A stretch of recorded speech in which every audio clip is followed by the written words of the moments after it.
28 ministerial nominees drawn from 25 states had been earlier sent last Thursday, with their screening concluded on Wednesday. However, the second list from the president, containing 19 ministerial nominees, brings the total number of ministerial hopefuls to 47.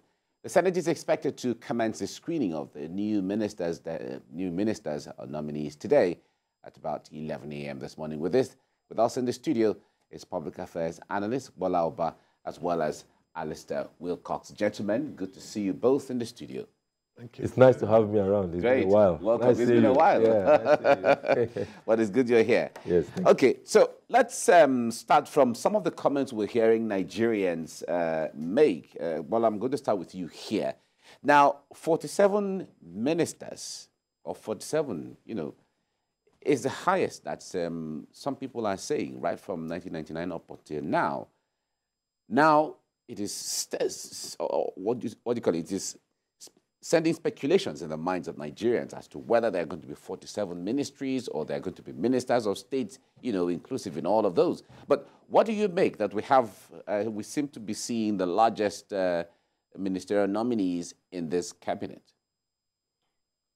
I must confess, like I said on a national TV a couple of days ago, I said I am particularly disturbed that my friends in journalism have decided to emphasize lapa at the expense of cancer.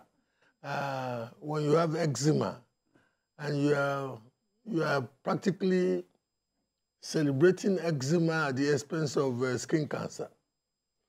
Let's be very honest with ourselves. It's the constitutional prerogative of the president to choose those who will work with him. The only inevitable constitutional criterion specified is that he must choose at least one minister from one of the federating units of the country. So I'm sitting there now thinking, we can be tea leaf reading to eternity from here to Mongolia or Laban to Mongolia, and the man's choice, with the consent of the upper chamber of the National Assembly as specified by the Constitution, would ultimately prevail. And yet we have existential issues. Some of the issues that many of us are even crying wolf about that we can solve ourselves. I wonder, you must have a sockaway in your house.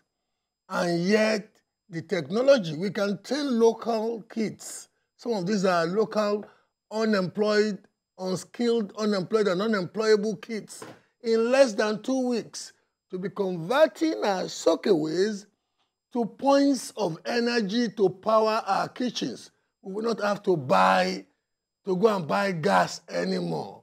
We can train some of these youngsters, less than 3 weeks, to be converting our vehicles to autogas. I would suppose those are the things that my friends in journalism across the board, I'm not only talking about, but you know what? It is what it is. You've invited me here to speak on ministerial list, and I'll tell you, Gbola Oba can speculate from Mushin to Manchester. The choice of the man who has been endued with the constitutional prerogative will still prevail with the consent of the Senate. All right. Now, the point is, if you go on social media, a lot of Nigerians make comments about what they feel, how they see this, and how they see that. And I believe that platforms like this are opportunity to shape the reasoning of people. Okay, this is what people are saying, but however, these are the issues, and these are the issues, so that enlightenment can be created one way or the other. But stemming on that too, does it really matter if the president makes a list of 100 ministers or 50 ministers, or even reducing it to 10, especially from the perspective of where people think, or Nigerians think, especially the young generation, juxtaposing the number of ministers to the cost of governance, which the government is trying to, shape things in such a way that there's prudence in relativity to what should be? Well, thank you for having me, like I said. The truth of the matter is maybe Nigerians, we are very short-memoried. We had 49 ministers in 2011. Okay. So this is not the largest number of ministers. By the time Jonathan finished his cabinet, we had 49. So people can still check that out. But unfortunately, we always run with the rave of the moment and we just keep flying on things. After a while, now this will die down. And then we look for the next mistake or the next speech of one man, and then we trend. Look, social media, veritable source of information, but has caused more damage in our society than it is intended to cure. Because in social media, you find all manner of issues. Just like your conventional media, for instance, the print media, you print once a day.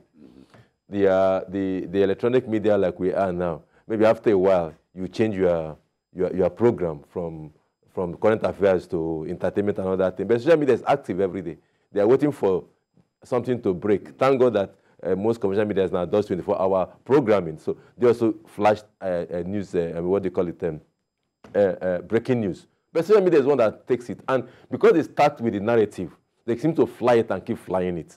And sometimes we seem to take them more serious. Moreover, the unconventional ones. The unconventional, the paparazzis, the busybodies, you know, that are always looking at, especially from the opposition or from the so-called human rights groups and all whatnot. So they just keep flying things around. But you see, we're here to correct, like you said. The Constitution has given the president the power, the latitude to appoint ministers. In the UK, apart from the main secretaries, there are quantums of ministers that handles various areas. So if you see the cabinet, even in Israel, as small as Israel is, the level of ministers they have, you'll be surprised. So a country like Nigeria, yes, I'm looking at cost of governance, but if the president feels there are things he needs to do, and he needs to understand that things must be done, so he is allowed to have people that will do it for him. And remember, because the Constitution has even said you must have one minister from each state and Abuja. So there is no government that will come less than 37. You might have them in piecemeal, but at every point in time, you will not have less than 37. Now, that means, are you going to have 37 ministries? Of course, the answer will be no. So you must have a way to structure these ministers to fit into those things. So when the Constitution says 37 minimum, so you are at liberty to have 10 additional. Now he has 10 additional because there's going to be minister for special duty. Special has no ministry now. Minister for special duty, minister for this, minister for this, minister for that, and then minister of state or special minister for, because there are lots and lots of things. If we want to break down cost of governance, unfortunately, we have gone to a point where our cost of governance is really, really high. And by the day, the needs are escalating, and so will there be responses on the part of government to challenge those needs. If you bring it down to the states, well, I'm not sure. I don't know if the list I saw from Lagos State is authentic. I'm sure about 39. Is it 39 or how many commissioner designates for Lagos State? I don't know if it's an authentic list, but I'm seeing that like 39. And one will ask himself, 39 commissioners, or are they supposed to include special advisors? Are they supposed to? So these are some of the. So I don't, anybody that is, I see him as a meddlesome interloper. Yes, you have a right to be worried about your country, but by the time you begin to want to dictate to demands that Nigerians really elected to handle the affairs of the nation, then you are not one sitting at the seat.